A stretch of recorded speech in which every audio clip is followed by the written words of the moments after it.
एक गांव था, कैलाश नगर, जिसमें राघव नाम का एक ब्राह्मण रहा करता था। राघव अपनी पत्नी सुनीता के साथ एक बड़े से घर में रहा करता था। राघव के पास सब कुछ था, सिवाय एक संतान के, जिसके कारण राघव बहुत ही दुखी रहता था। फिर एक दिन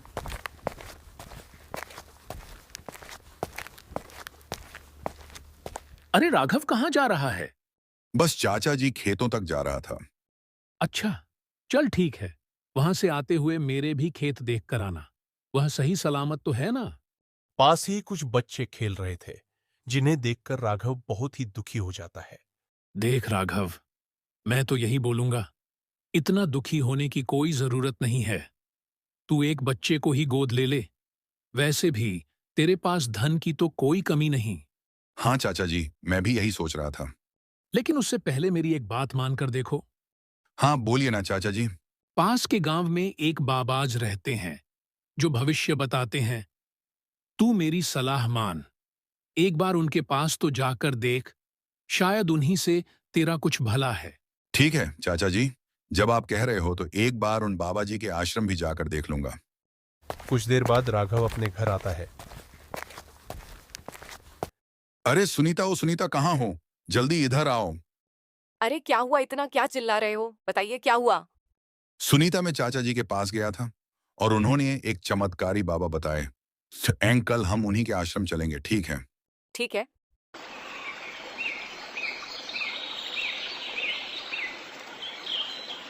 अगली सुबह दोनों बाबा जी के आश्रम जाने लगते हैं। सुनिए जी, और कितनी दूर है? मुझसे चला नहीं जा रहा। बस थोड़ी ही दूरी पर बाबा जी का आश्रम है, चलती रहूं। कुछ देर चलते चलते वह दोनों बाबा जी के आश्रम पहुंच जाते हैं। बाबा जी प्रणाम। हाँ बेटा, बताओ क्या बात है। बाबा जी, मेरी कोई संतान नहीं है। बरसों बीत गए बाबा जी, घर सूना सूना सा लगता है। मैंने सुना है कि आप भाग्य बता देते हैं, इसलिए आपके पास आया हूं। कृपा करके बताइए, क्या मेरे भाग्य में संतान है या फिर नहीं? इतना सुनते ही बाबा जी पास ही रखी टोकरी की ओर देखते हैं। धीरे धीरे हाथ बढ़ाकर वे उसमें से एक फल निकालते हैं। फल को हथेली में थामते हुए गंभीर स्वर में बाबा जी कहते हैं, बेटा, यूं ही उदास मत हो। ये ले, इस फल को पकड़। इसे जाकर अपनी पत्नी को खिला देना।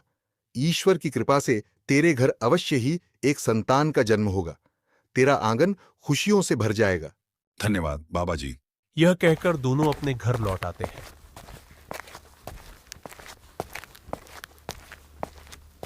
सुनीता वह फल खा लेती है। समय धीरे धीरे बीतता है और कुछ महीनों बाद सुनीता के घर एक सुंदर से बालक का जन्म होता है। पूरा घर खुशियों और उम्मीदों से भर जाता है। सुनीता, बाबा जी ने तो बिल्कुल सही भविष्यवाणी की थी। आज हमारे घर जो खुशियां आई हैं, वो उन्हीं के आशीर्वाद का फल है। अब हम जरूर अपने बेटे को बाबा जी के पास ले जाएंगे और उनसे इसका भी भविष्य दिखवाएंगे, ताकि हमें पता चले कि आगे इसका जीवन कैसा होगा। हाँ जी, आपने ठीक कहा। अगर बाबा जी का आशीर्वाद न होता तो आज ये खुशी हमें शायद कभी न मिलती। चलिए, एक दिन अपने बेटे को जरूर बाबा जी के पास ले चलेंगे और उसके भविष्य के बारे में भी जानेंगे।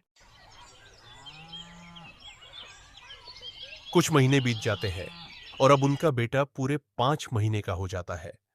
इसी बीच एक दिन सुनीता और उसके पति यह निर्णय लेते हैं कि अब वे बाबा जी के पास जाएंगे और अपने बेटे का भविष्य दिखवाएंगे। एक दिन वे दोनों अपने बेटे को लेकर बाबा जी के पास पहुंच जाते हैं और उनसे कहते हैं, बाबा जी, आपके आशीर्वाद से हमारे घर बेटे का जन्म हुआ। आज हम उसी बच्चे को लेकर आपके पास आए हैं। कृपा करके इसका भी भविष्य बता दीजिए, ताकि हमें पता चले कि आगे इसका जीवन कैसा होगा। अरे बेटा, इतनी भी क्या जल्दी है? यह तो अभी कुछ ही महीनों का एक बालक है। अभी इसका समय नहीं आया है। 8 साल बाद आना, तब मैं इसका भविष्य तुम्हें बता दूंगा। ठीक है बाबा जी, जैसा आप कहें। इतना कहकर वे बाबा जी को प्रणाम करते हैं और अपने घर लौट जाते हैं। समय अपने रास्ते पर चलता रहता है। बच्चा धीरे धीरे बड़ा होने लगता है और फिर वह दिन भी आ जाता है जब उनका बेटा पूरे 8 वर्ष का हो जाता है। सुनीता और उसका पति दोनों ही एक बार फिर बाबा जी के पास जाते हैं और उनसे कहते हैं, बाबा जी, 8 साल पहले आपने हमें बुलाया था। आज वही दिन आ गया है। हम अपने बेटे को लेकर फिर आपके पास आए हैं। कृपा करके अब इसके भविष्य के बारे में हमें बता दीजिए। हाँ बेटा, मुझे सब याद है। वक्त आ चुका है। अब मैं इस बालक का भविष्य देख सकता हूँ। जो लिखा है वही बताया जाएगा। बाबा जी अपनी आंखें बंद कर लेते हैं और गहरी सांस लेते हुए ध्यान में मग्न हो जाते हैं। समय समय पर उनके चेहरे के भाव बदलते रहते हैं, कभी गंभीर, कभी चिंतित, कभी मुस्कुराते हुए। धीरे धीरे वे अपनी आंखें खोलते हैं और गंभीर स्वर में कहते हैं, बेटा, तुम्हारा यह बालक भविष्य में विवाह करेगा। उसकी पत्नी एक निम्न कुल की कन्या होगी। वह कन्या अभी 3 महीने पहले ही पश्चिम दिशा में करीब 800 किलोमीटर दूर एक लकड़हारे के घर में जन्मी है। उसका नाम निर्जला रखा गया है। तुम्हारा बेटा और यह कन्या भविष्य में एक दूसरे से मिलेंगे और जीवन बिता पाएंगे। क्या क्या सच में ऐसा होगा? मेरे बेटे का विवाह एक निम्न कुल की कन्या से? यह सुनकर तो मैं पूरी तरह चौंक गया हूं। लेकिन बाबा जी, आपकी बातें हमेशा सच्चाई साबित हुई हैं। आपके आशीर्वाद और भविष्यवाणी में ही विश्वास रखते हुए हम अब अपने घर लौटेंगे और सब कुछ आपकी बात के अनुसार स्वीकार करेंगे। वह बाबा जी की बात सुनकर सहमति से घर लौट जाता है, लेकिन उसका मन विचलित रहता है। कुछ ही दिनों बाद बाबा जी द्वारा बताए गए पते के अनुसार वह किसी भी तरह अपने बेटे की भविष्यवाणी की कन्या को खोजने का निश्चय करता है। कई कठिनाइयों के बाद वह आखिरकार लकड़हारे के घर पहुंच जाता है।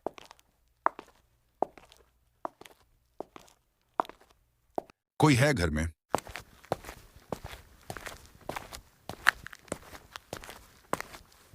मैं ब्राह्मण हूं और मैंने भविष्यवाणी की है।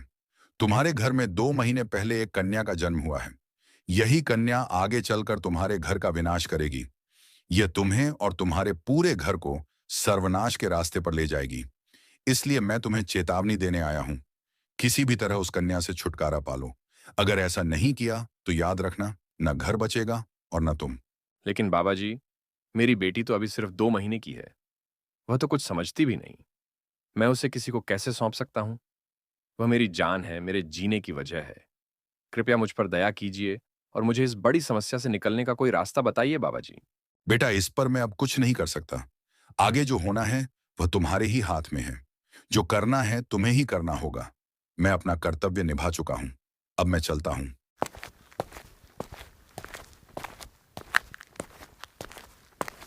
बाबा की बातें सुनकर लकड़हारा गहरे तनाव में पड़ जाता है।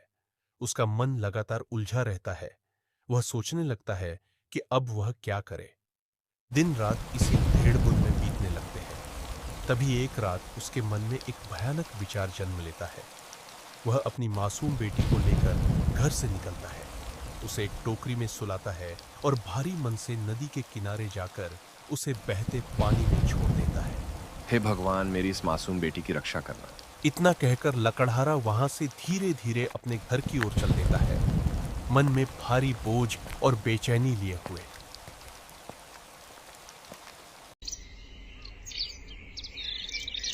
अगले दिन एक व्यापारी समुद्री रास्ते से अपने सामान लेकर पार हो रहा था। तभी उसकी नजर एक टोकरी पर पड़ी। पहले उसने हल्का सा सोचा, यह क्या है? जैसे ही वह पास गया, उसने देखा कि टोकरी में एक बच्ची रो रही है। व्यापारी अपने भावुक दिल से बोला, हे भगवान, इस मासूम बच्चे को यहां अकेला किसने छोड़ दिया? मेरे घर में तो कोई संतान नहीं है।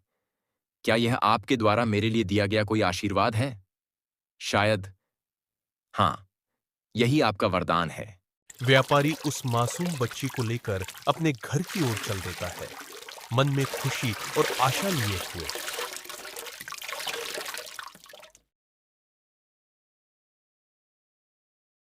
देखो शारदा, भगवान ने हमारी बात सुन ली। ये बच्ची मुझे नदी के किनारे एक टोकरी में रखी हुई मिली। मैंने आसपास देखा, लेकिन वहां पर कोई नहीं था। लगता है भगवान ने इसे हमें आशीर्वाद स्वरूप भेजा है। हमारा घर अब सुना सुना नहीं रहेगा। इस बच्ची को हम अपनी संतान की तरह अपनाएंगे और अपनी बेटी की तरह प्यार करेंगे। जी, आप बिल्कुल सही कह रहे हैं। व्यापारी और उसकी पत्नी ने यह निर्णय लिया कि अब वे इस बच्ची को अपनी संतान की तरह पालेंगे। वक्त धीरे धीरे बीतता गया, लगभग 20 साल। अब वही बच्ची बड़ी हो चुकी थी और ब्राह्मण का पुत्र भी जवान हो गया था। एक दिन ब्राह्मण किसी काम से घर से बाहर निकला था। रात काफी हो चुकी थी और पैसियों में चलते हुए उसने एक घर देखा। उसने सोचा, इस घर में रात गुजार लूं, सुबह निकल जाऊंगा। फिर उसने घर में आवाज लगाई, कोई है घर में?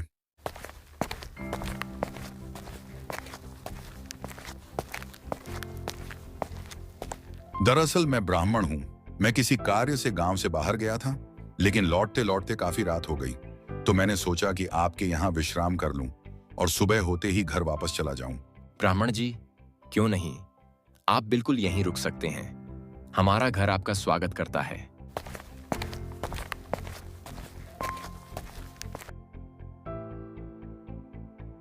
अरे, ये तुम्हारी पुत्री है। वह तो बहुत ही संस्कारी और सुशील है। हाँ ब्राह्मण जी, हम भी अपनी पुत्री के लिए रिश्ता देख रहे हैं। जैसे ही किसी अच्छे घर का संस्कारी और सुशील युवक मिलेगा, हम अपनी बेटी का हाथ उसके हाथ में दे देंगे। व्यापारी की यह बात सुनते ही ब्राह्मण के दिमाग में हलचल मच जाती है। वह तुरंत अपने पुत्र के बारे में सोचने लगता है। उसके मन में विचार आता है कि यदि इस कन्या को अपने घर की बहू बना लिया जाए तो उसका घर सचमुच स्वर्ग जैसा बन जाएगा। मैं भी अपने पुत्र के लिए रिश्ता देख रहा हूं। अगर तुम चाहो तो अपनी पुत्री का विवाह मेरे पुत्र के साथ कर दो। अरे ब्राह्मण जी, ये तो बहुत ही अच्छी बात होगी। चलो एक काम करते हैं, कल ही हम अपने पूरे परिवार के साथ आपके घर रिश्ता लेकर आते हैं। ठीक है, मैं आपका इंतजार करूंगा। सुबह होते ही ब्राह्मण अपने घर की ओर निकल पड़ता है। घर पहुंचकर वह सारी बात अपनी पत्नी को बताता है। दूसरे दिन व्यापारी और उसका पूरा परिवार रिश्ता लेकर ब्राह्मण के घर पहुंचता है। भाई देखो, हमें तो तुम्हारी कन्या बहुत पसंद है। अब तुम भी हमारे पुत्र को देखकर अपना निर्णय ले लो और जल्दी से मुझे बता दो, ताकि मैं पंडित जी से बात करके विवाह के लिए शुभ मुहूर्त निकलवा लूं। अरे ब्राह्मण जी, इसमें देखने वाली क्या बात है। आपका पुत्र तो ऊंचे कुल का युवक है और साथ ही संस्कारी भी। बस जल्दी से विवाह की तिथि निकालवा दीजिए।